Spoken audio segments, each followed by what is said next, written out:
Hi friends, it's Em and I am back in my book journal.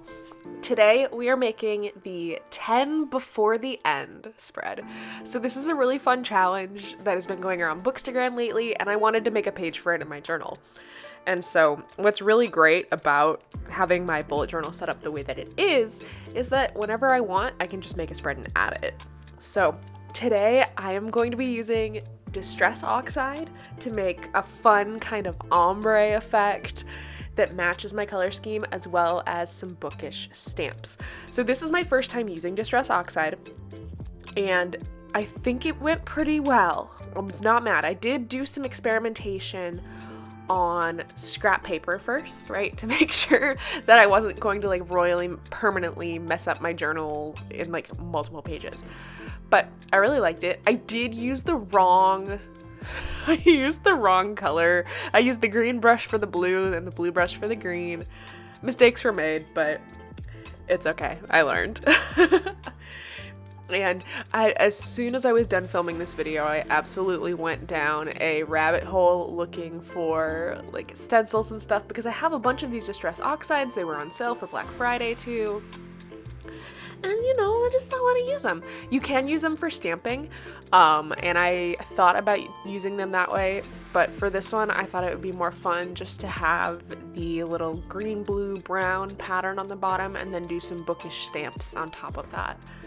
I'm not sure what kind of ink I have for the like black stamps, but I will say that I am getting some VersaFine ink now, and hopefully that helps with my issue of like in some places it's getting everywhere, but it's missing some other parts, and then in some places it's too much. I'm not sure.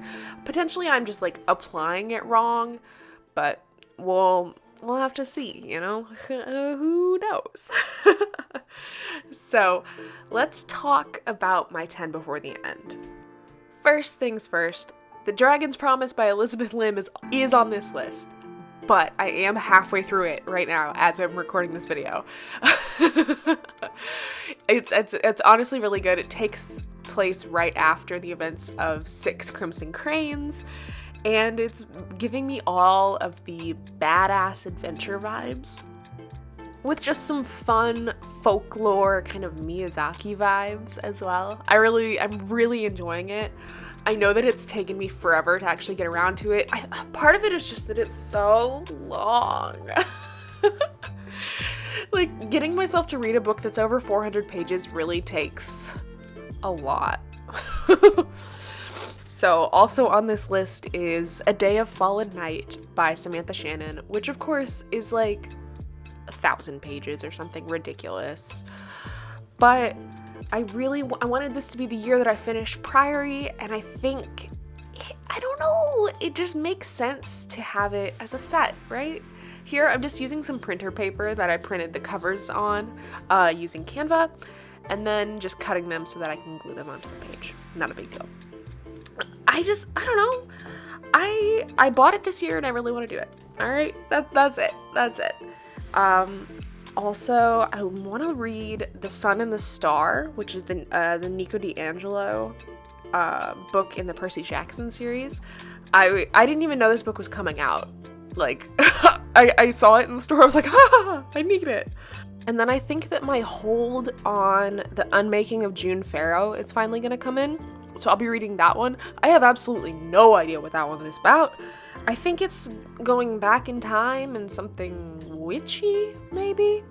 But it got so hyped up, so I got it from Book of the Month, and I have one more book to read for that, or maybe 2 more books to read to finish their Book of the Month yearly challenge. So of course I'm doing it. Then I've also have Wrapped with a Bow, which I don't know 100%, but I'm fairly certain that this is going to be the Knoxville Book Club pick for December, which is the one that I run.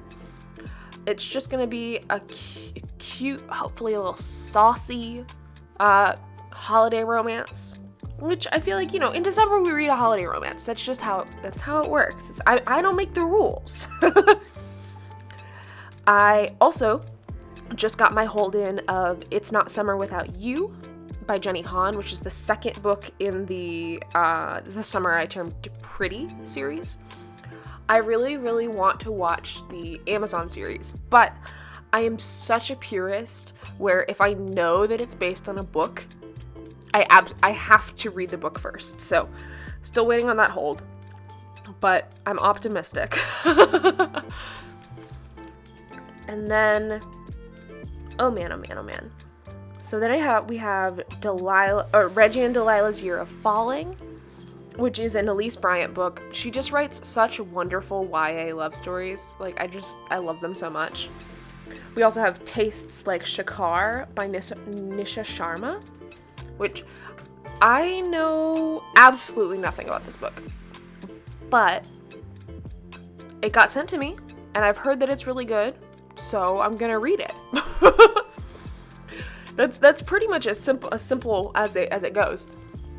In general, I am trying to clear out my shelves, right? So I do have a physical copy of all of these books. But if you know me, you know that I don't really read physical copies. Physical copies are just like my trophy that I put on the shelf after I read the book. So I'm going to be trying to get ebooks for most of these. But one book that I can't get an ebook of is The Fury by Alex Michaelides, because I have a physical ARC. And as far as I know, at least in the US, there are not any digital ARCs, so I'm going to have to bite the bullet and actually read this one physically. But it shouldn't be terrible. It shouldn't be like, I don't know why reading a physical book just sometimes gets to me. But you know, maybe if I read one physical book a month, it'll be fine. Now, on my list of sort of like books that I need to put a hold on at the library would be The Memory Librarian by Janelle Monáe. I love her. I can't believe that she wrote a book and it's like a sci-fi book. I'm very excited. I don't really know what it's about. I feel like it's gonna be kind of Black Mirror-y. I think I've said this before in the past too, but I'm gonna get it on audio because I think she's one of the narrators. And I know for a fact that my library has a few copies and that there's no hold on them right now. It's just a matter of like when I get it. Because the thing about December is there aren't as many books publishing, so usually in December that's when people catch up on all the books they've missed throughout the rest of the year. But January is a huge publishing month, and so if I want to stay ahead, I need to read some January ARCs while also trying to squeeze in all of these books. But, you know, to be fair, I think in November I read about 20 books, and I'm usually hitting a solid 20. So if these are just half of the books I read, and then I read 10 ARCs, you know, that'll be fine. Will that be what happens? Probably not. Have I finished a TBR in its entirety this year? Nope. But I am excited for this. I think I'm also doing, in January I'm doing a buddy read with my friend Ashley of Tress of the Emerald Sea or Tress Beyond the Emerald Sea. I'm not sure. I've also been soliciting recommendations for my 12 recs from 12 friends, and I think I have 10 recommendations so far. That's going to be in my 2024 book journal setup, but I'm already so excited for all of those books too. It's just like when the new year starts, I feel like everyone gets really excited about everything, right? All your goals and your someone signs up to run a half marathon, right? And I get that way. I feel that way in December, right? So I'm already so excited about January that, you know, remember that you can start your reading goals in December. That's okay. Like, if you want to read 12 books in 2024, well, start by reading one book in December. Like, get yourself on the right track. That is sort of the way that I'm feeling about this. So if I want to be reading more of my physical books, if I want to be reading more books by BIPOC authors, you'll note that 50% of the authors here are BIPOC, then I better set myself up for success in December. That is how it works.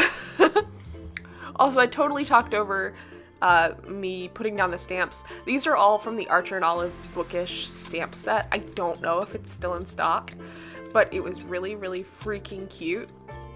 And I'm definitely still an amateur at stamping. I don't think that any of the mistakes have anything to do with the stamps themselves. So, have you read any of my 10 books, my 10 before the end? If so, let me know. Let me know if you liked them. No spoilers. If not, let me know what's on your 10 before the end for this year. Don't forget to like and subscribe. And as always, happy planning.